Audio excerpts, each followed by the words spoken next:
It's impossible. Is it? It couldn't be. Couldn't it? Are you? In the saggy flesh. So, Sonic the Hedgehog 3 is out on digital, released January 21st, 2025. I managed to check it out and I wanted to give you my thoughts about this film. Sonic the Hedgehog, first of all, can I just say that I'm a casual when it comes to this franchise.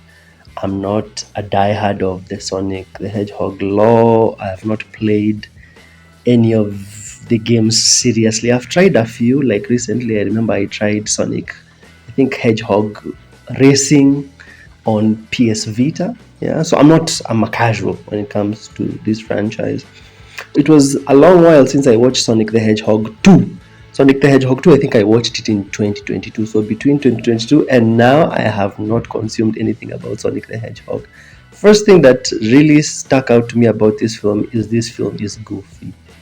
Sonic 3 is remarkably goofy. I mean, I knew I was in for a fun time, but I didn't expect it to be this goofy and this fun.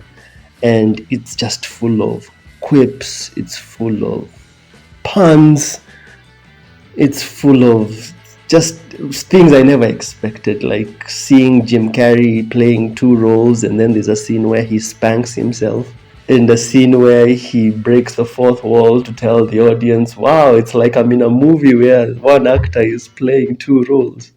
It's as if we're two characters in a movie being played by the same actor. I found that to be very funny. This film is gorgeous. I typically don't care about visuals of a film, but this film is gorgeous in terms of its details, especially for the details of Sonic, Knuckles, Tails, Shadow, and the pacing is just, I don't think it's possible to get bored in this movie. I don't think it is. The premise is that there is this new hedgehog called Shadow, voiced by Keanu Reeves.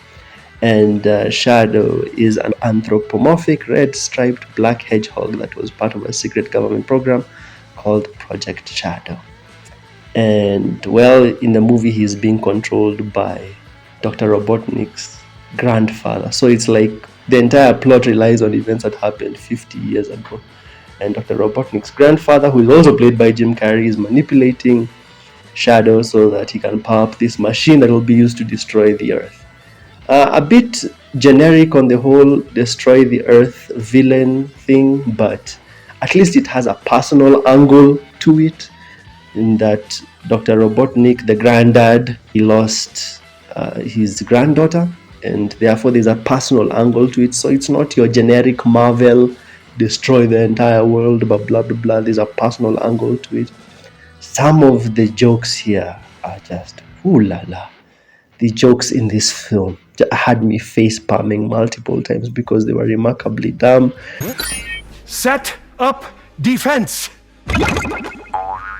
Damn you, autocorrect. Goofy but fun. There's this sequence where they dance through some lasers. If you haven't watched this film, I don't know why you're even watching this review. You should just go watch it so that you experience this level of goofiness. I am genuinely sure that Sonic 3 is the goofiest thing that came out of 2024. And I'm saying goofy in like a fun way. I have just one problem in that sometimes the goofiness can undercut the stakes. When a film is this goofy and fun, it can make everything not feel like they're in danger. You never feel like they're in any real danger. Your brain always tells you, they'll be fine, So maybe that is one of the disadvantages of making a film this goofy and this fun. Also, I should mention that the voicing of Shadow by Keanu Reeves, like I said, I don't know much about the lore of Sonic the Hedgehog, so I don't know if the voice of Keanu Reeves works for Shadow. I don't know. I'm just about it. Every time Shadow was talking, all I could think about was John Wick losing his wife. That's all I could think about. And there's a scene where Sonic and Shadow confront each other. It reminded me a bit of like Agent Smith and Neo in the Matrix Revolutions when they fight. So maybe Keanu is the right voice. You can tell me what you thought about that. But I also noticed a lot of pop culture jokes and references. Like there were some gemstones that were kind of like the Infinity Stones, and Dr. Robotnik's granddad had like this Infinity Gauntlet thing that he was spanking himself with. But at the end of the day, I think this was just a family fun time with a lot of heart. And there's one unique thing this film does, one really unique thing, and that is the ability to balance extreme goofiness with extreme emotion, right? You don't see this a lot in films. I think films lean too much to one side and they really like ignore the other side.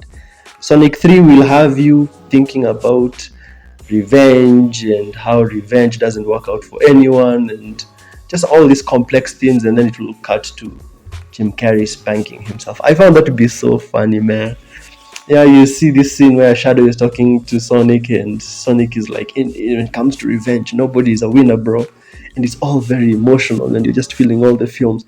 And then literally the movie just cuts to Jim Carrey spanking himself. I found that to be so funny. And not many films can do this. Not many films can have like serious emotion and really hit their themes hard and then just cut to something very fun and goofy happening in the next scene. And both scenes just have this weight. The goofiness doesn't undercut the emotional moments, and the emotional moments don't undercut the fact that the film is fun.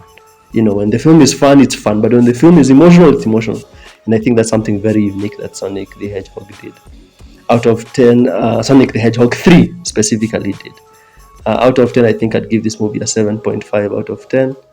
7.5 out of 10. Yeah, I think it should have been my top 10 films of 2024.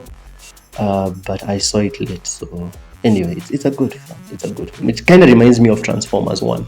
Transformers 1 also had a bit of like goofiness, but it also dealt with a lot of like serious, more mature themes. But this one was way more goofy. Definitely, this was way more goofy and way more fun than Transformers 1. If you have not watched it, you should go experience it for yourself.